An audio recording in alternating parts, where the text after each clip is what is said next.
जब भी हम खुले आसमान के नीचे लेटे होते हैं ना, तो हमें तारों से भरा हुआ आसमान नजर आता है। ये बस एक छोटा सा पोर्शन है हमारे ऑब्जर्वेबल यूनिवर्स का। ये पूरा यूनिवर्स तो अपने अंदर कई राज दबाए बैठा है, जिसने हमारे साइंटिस्ट और एस्ट्रोनॉमर्स को ना उलझाया हुआ है। हमारे पास अनगिनत सवाल आते हैं यूनिवर्स को लेकर, जिनके जवाब हमें आज तक नहीं मिले। चलें उनको देखते हैं। सबसे पहले है origin of the universe. Universe आखिर बना कैसे था? देखो, रिलीजियस पर्सपेक्टिव से देखें, ठीक है, गॉड ने बनाया था, लेकिन किस तरह बनाया था, ये सबसे बड़ी मिस्ट्री है। ट्रिलियंस ऑफ गैलेक्सीज हैं हमारे यूनिवर्स के अंदर, वो आखिर बनी तो बनी कैसे? Most acceptable theory big bang theory है, जो बताती है कि 13.5 बिलियन ईयर्स पहले यूनिवर्स सिंगुलैरिटी पॉइंट से शुरू हुआ था, जिधर डेंसिटी और टेम्परेचर इनफाइनाइट था। एक एक्सप्लोजन हुआ था, जिसकी वजह से ये सारी चीजें फॉर्म हो गई थी। उस एक्सप्लोजन के बाद ना यूनिवर्स एक्सपेंड करना शुरू हो गया था, लेकिन ये सब एजम्पशंस एंड साइंटिस्ट की। एक और मिस्ट्री है डार्क मैटर और डार्क एनर्जी की। देखो, जब भी हम आसमान में देख रहे होते हैं ना रात को, तो हमें चमकते हुए स्टार्स नजर आ रहे होते हैं। और अगर हम स्ट्रॉन्ग टेलीस्कोप से देखें ना, जैसे कि जेम्स वेब टेलीस्कोप है, तो हमें दूर दूर की गैलेक्सीज जो है ना वो दिखाई देना शुरू हो जाती हैं। लेकिन ये सब चीजें जो हमें दिखाई दे रही होती है ना, जैसे स्टार्स हो गए, गैलेक्सीज हो गई, ये सिर्फ 5% है यूनिवर्स का। 95% यूनिवर्स जो है ना वो डार्क है। ये 95% यूनिवर्स ना दो चीजों से बना है। पहला है डार्क मैटर और दूसरा है डार्क एनर्जी। डार्क मैटर एक ऐसा मैटर होता है जो ना किसी लाइट के साथ इंटरेक्ट करता है और ना ही किसी इलेक्ट्रोमैग्नेटिक रेडिएशन के साथ। इसी वजह से ना हमें ये किसी टेलीस्कोप से नजर आता है और ना ही किसी ऑब्जर्वेबल इंस्ट्रूमेंट से।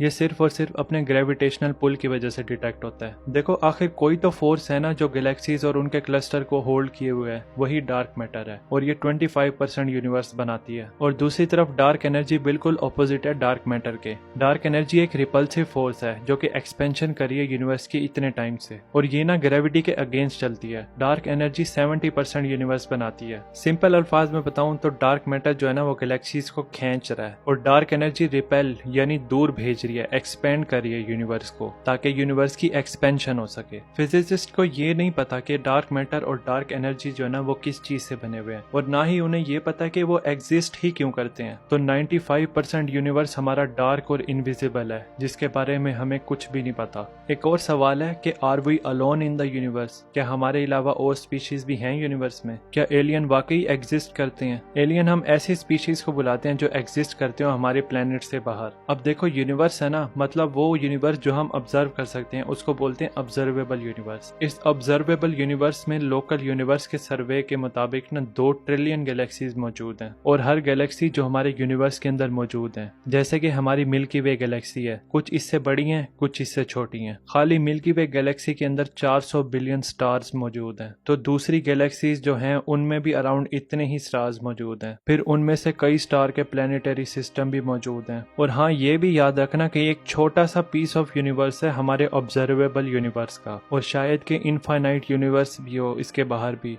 हमें तो नहीं पता वैसे, क्योंकि हम तो बेचारे हमारी मार्स पर जाने के लिए इतनी सारी एफर्ट्स लग रही हैं, तो दूसरे स्टार्स को तो भूल ही जाए ना। इवन के लाइट जिसकी स्पीड है 1,86,282 माइल्स पर आवर, इसको भी सिर्फ हमारी मिल्की वे गैलेक्सी को क्रॉस करते करते 1 लाख साल लग जाएंगे। तो इसकी ना बहुत ज्यादा पॉसिबिलिटी है कि एलियंस जो है ना वो एग्जिस्ट करते होंगे। सोलर सिस्टम में ना सही, दूसरे प्लैनेट्स के प्लैनेटरी सिस्टम में तो मौजूद ही होंगे ना। क्या पता एलियंस जो है वो इतने एडवांस हो के वो ये डिस्टेंस जल्दी कवर कर लें, और मे भी वो हम में ही रह रहे हो, वी नेवर नो। आखिर में है fate of the universe. End में यूनिवर्स का क्या बनेगा? क्या ये कोलैप्स हो जाएगा? जो कि लगता तो नहीं है, क्योंकि ये तो एक्सपेंड हो रहा है। एक थ्योरी ने सजेस्ट की भी है कि यूनिवर्स का एंड में क्या बनेगा। इस थ्योरी के मुताबिक एक टाइम के बाद यूनिवर्स की एक्सपेंशन इतनी ज्यादा बढ़ जाएगी डार्क एनर्जी की वजह से, कि जो मैटर है ना वो एक दूसरे से इतनी दूर हो जाएंगे उस पॉइंट तक कि वो एक दूसरे से इंटरेक्ट ही नहीं कर पाएंगे। सारी हीट जो है ना वो खत्म हो जाएगी, और पूरा यूनिवर्स जो है ना वो बिग फ्रीज की स्टेट में चला जाएगा।